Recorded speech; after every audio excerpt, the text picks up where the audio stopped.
Hello. Okay, so today we're going to have a look at painting one of these. It's a freesia, it's a loose water flower. Now I've not seen a freesia in real life, only on Pinterest and YouTube tutorials for painting freesias. So this is going to be like, it's an interpretation of what a freesia is. So before we start the freesia, I just want to show you a couple of techniques that you're going to need to be able to use with your brush. So hopefully you have a round brush like this. It's got a point at the top which allows you to do nice fine lines, and the belly of the brush is where all the paint is held. So I'm just going to demonstrate that quickly on some practice paper. All you need to do is make sure you wet your brush, so swizzle it around a fair bit, and we'll choose a colour. Choose a nice bright colour, which is orange, and here we go. So you want to dip your brush onto some paper towel before you start, so you know exactly how wet your brush is going to be. Hold your brush upright, draw a nice thin line. See how cute that is? A nice thin line. So anchor your hand on the page. A nice thin line. There we go.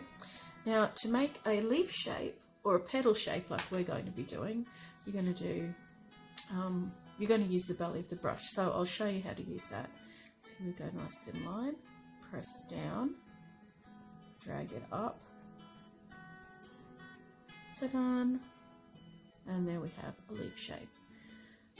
Now, to do our petal for the freesia, I want you just to do a practice, any paper, photocopy paper, whatever you have, and just get your brush and practice pushing all the way down. Oh, I need a little bit more water. Push all the way down. Let the belly of the brush do your work for you, instead of doing this all the time. So just let the belly of the brush do your work for you, and there we have a flower. Not too hard. Belly of the brush,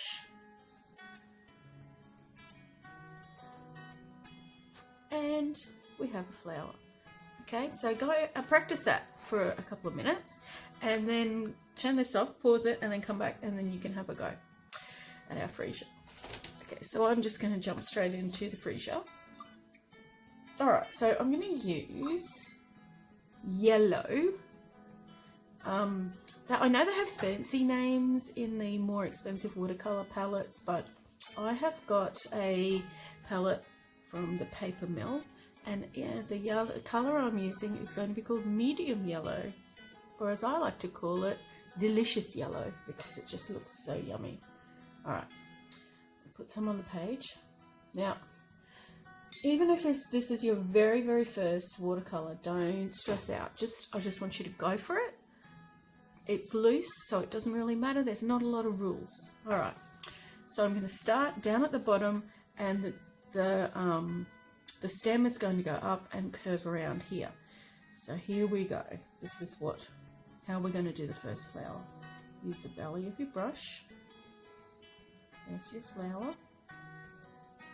Right there, leave a little bit of white space. This is the other side of the flower. Done. There's your first flower. Okay, let's do our next one. It's going to be facing the other way, so you can either hold your brush up nice and straight and go this way, or you could just twist your hand. I'm just going to do twisty hand. Okay, so there's the other side, like that.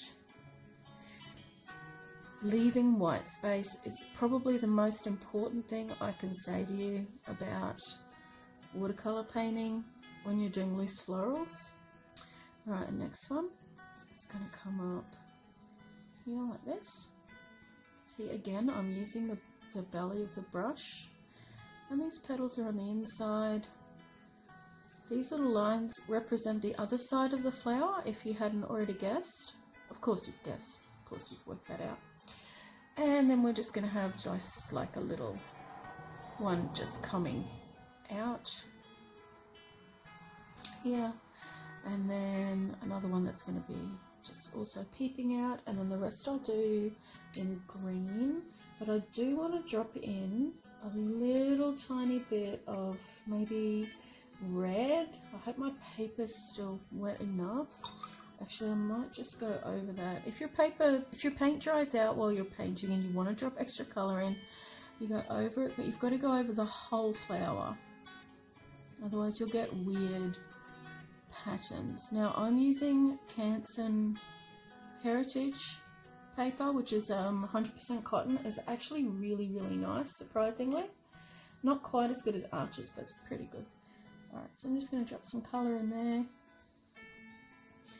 And spread it just like that. Ta-da! And my red is called ooh, it's got a fancy name. It's called Crimson Lake. Nice. There we go. Just a little bit of red like that, just to brighten things up. Because you know it's art, so even though it's supposed to be a freesia, you can do whatever you want to these flowers. This is your painting. Do whatever you like. Go crazy. Alright, a bit more red. Drop that in there. That's nice like that. I like that. Next one. That one is almost dry, so I'm going to go, oops. Wipe your brush. I'm just going to go over the top of that so the whole thing is wet. I can't stress that enough. I found that out the hard way. Oh, there's a hair there. Crikeys. I'll get that at the end. Don't worry, I'll get it. I'll get it at the end. And this little one here is just going to have a little bit at the bottom. And this one's just going to have a teeny tiny bit. Tiny bit. Okay, nice. Alright, so now I'm going to do the stem, and I'm just going to use what's called, on my colour palette, it is called Sap Green, and I'm going to mix it with Permanent Green Deep, and probably chuck some brown in there too. So this is how I'm doing it.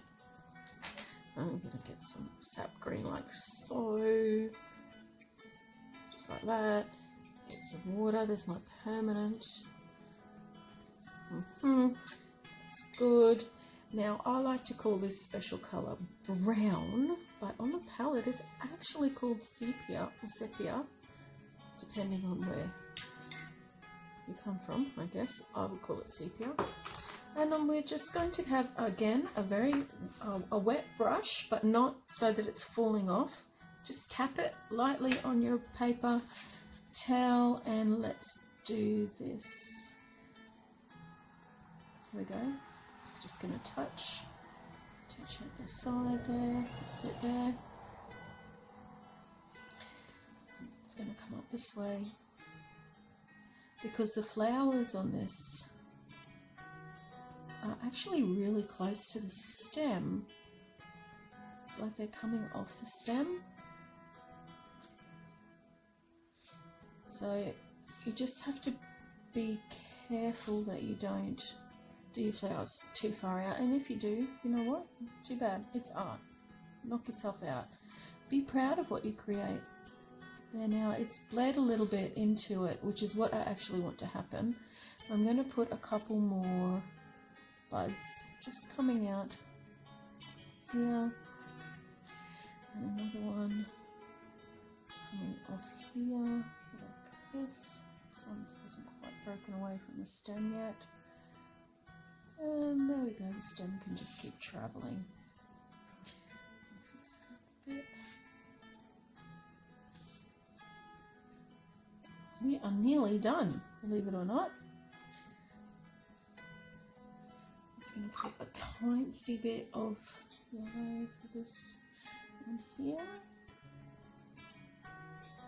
You know what, I'm just going to dry this off, and I'm going to go over the green again because I'm not happy with it. So here's my trusty heat tool. It's a Remington hairdryer from Kmart. Alright, that's enough of that. Yep, that looks good. I just want to make it a little bit thicker, make the paint a tiny bit thicker without changing the colour too much. I don't like my chances, but let's have a go. Oh, that's a nicer colour. That's closer to the actual colour. that it's supposed to be. Okay. Come. Yep. Again here and here.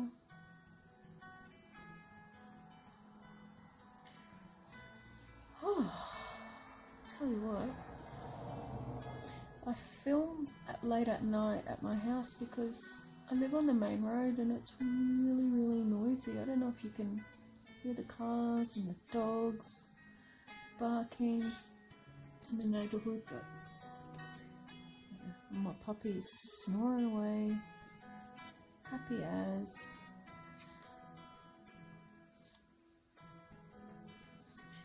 So I hope this has been helpful for you, even if all you got out of it was you can kind of do your own thing. And you know what?